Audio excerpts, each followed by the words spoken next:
Hərfləri tanımır.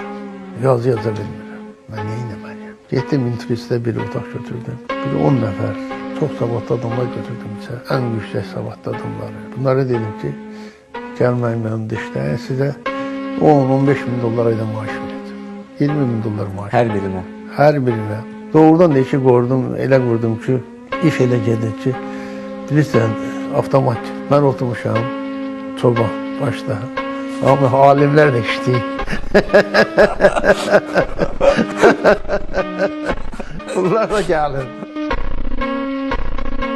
Deməli, mən hərfləri tanımıram, yaza bilmirəm. Dedim, neyniyim? Getdim Naxçıvana, varlı qohumların yanına. Dedim ki, mən Azərbaycan xalqının savadlı adamların verin, əlimin altında işlədim. Sonra da çıxım televizor deyim ki, mən çobanam, Azərbaycan xalqı qoyun. Bu xalqın onsuz da sərvətini yemişsiniz də.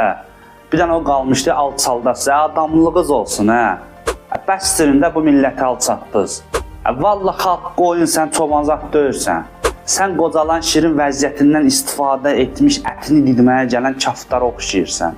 Çobanlıq işi kişi işidir, siz belə şeyləri bilmərsiniz.